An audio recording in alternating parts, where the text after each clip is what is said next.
कांग्रेस नेता राहुल गांधी को अब समझ ही नहीं आ रहा है कि वो पीएम मोदी से मुकाबला कैसे करें। राहुल गांधी हर बार चुनाव के दौरान बीजेपी पर खूब आरोप लगाते हैं, लेकिन इस बार राहुल गांधी घिर गए हैं। आरक्षण को लेकर उनके द्वारा दिए गए बयान पर वो पहले से ही बैकफुट पर हैं। तो वहीं अब बीजेपी और पीएम मोदी ने कांग्रेस के खिलाफ सबसे बड़ा ब्रह्मास्त्र निकाल दिया है। दोस्तों, हरियाणा विधानसभा चुनाव की सरगर्मी चरम पर है। दर्शकों, पीएम मोदी ने राहुल गांधी और कांग्रेस के अतीत के सभी राज खोलकर रख दिए हैं। पीएम मोदी ने बता दिया है कि कांग्रेस ने कैसे पूरे प्रदेश को लूटा है और हर जमीन पर हरियाणा में कब्जा होता है। लेकिन अब हरियाणा के भीतर खर्ची और बिना पर्ची के नौकरी मिलती है। लोगों को सहूलियत मिलती है कि अब लोग बेखौफ कहीं भी जा सकते हैं। और तो और दर्शकों, हरियाणा 36 बिरादरी का ख्याल रखने वाला प्रदेश है, लेकिन हुड्डा राज में तो सिर्फ एक जाति ही चलती थी। पीएम मोदी ने जिस तरह कांग्रेस के धागे खोले हैं, कांग्रेस मनोवैज्ञानिक तौर पर तो हार ही गई है, बाकी कसर 8 को पूरी हो जाएगी। बताते हैं आपको कैसे पीएम मोदी के प्रहार से राहुल गांधी की बेचैनी बढ़ गई है।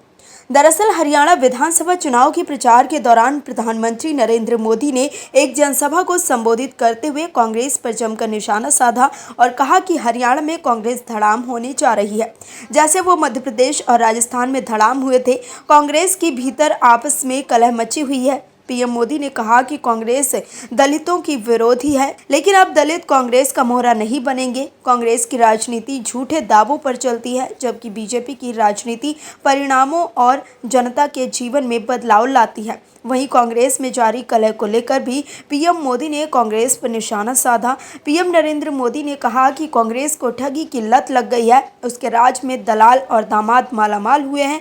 कांग्रेस ने हिमाचल में बोला कि अब हरियाणा में झूठे वादे बेच रहे हैं। उन्होंने कहा कि ये पार्टी दलित विरोधी है। कांग्रेस ने डॉक्टर भीमराव अंबेडकर को चुनाव में 2-2 बार हरवाया। उन्होंने संसद के सेंट्रल हॉल में उनकी तस्वीर तक नहीं लगने दी। उन्होंने कहा कि जब हरियाणा में हुड्डा की सरकार थी तब किसानों के घर में 2 रुपये मुआवजा का चेक पहुंचा था, जबकि बीजेपी सरकार हजारों रुपए की सम्मान निधि उनके खातों में पहुंचाती है। पीएम मोदी ने कहा कि कांग्रेस हमारी सेना पर भी हमला करती है। हमारी सेना ने दुश्मनों को बार बार पीटा, लेकिन कांग्रेस का शाही परिवार दुश्मनों की तारीफ करता है। कांग्रेस के लोग कहते हैं कि 370 वापस लाएंगे, लेकिन ये नहीं कहा कि पीओके वापस लाएंगे। कांग्रेस ने देश का मुकुट तोड़ दिया, कश्मीर को भी तोड़ दिया, इतना बड़ा हिस्सा गंवा दिया। वहीं पीएम मोदी के प्रहार के बाद राहुल गांधी ने पीएम मोदी की कांग्रेस में भीतर कलह वाली बात पर पलटवार करते हुए कहा कि हमारे कार्यकर्ता शेर हैं। जंगल में आपको एक शेर दिखेगा, शेर अकेले रहते हैं, मगर कांग्रेस पार्टी ऐसी पार्टी है जहां सारे के सारे शेर एक साथ खड़े हो जाते हैं, सब एक साथ मिल जाते हैं। बाकी दुनिया में आपको नहीं मिलेगा। कभी कभी हमारे शेर थोड़ा थोड़ा लड़ जाते हैं कि मेरा काम सब शेरों को एक साथ लाने का, खड़े करने का होता है। वहीं राहुल गांधी ने रिलायंस इंडस्ट्रीज लिमिटेड के चेयरमैन मुकेश अंबानी के बेटे की शादी का जिक्र भी किया। जनसभा के दौरान राहुल गांधी ने सवालिया लहजे में कहा, क्या आपने कभी अंबानी की शादी देखी है? वे लोग शादियों पर हजारों करोड़ रुपए खर्च करते हैं। वो किसका पैसा है? वो आपका, आम लोगों के संदर्भ में पैसा है।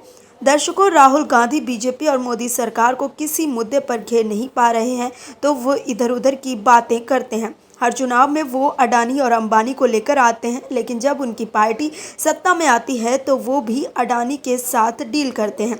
अब राहुल गांधी जो भी कहें, लेकिन पीएम मोदी ने साफ कर दिया है कि हरियाणा में राष्ट्रवादी और प्रदेशवादी सरकार आने वाली है, न कि परिवारवाद और जातिवाद को बढ़ावा देने वाली सरकार बनेगी। और भी वीडियोस देखने के लिए चैनल को सब्सक्राइब करें और बेल आइकन को दबाएं।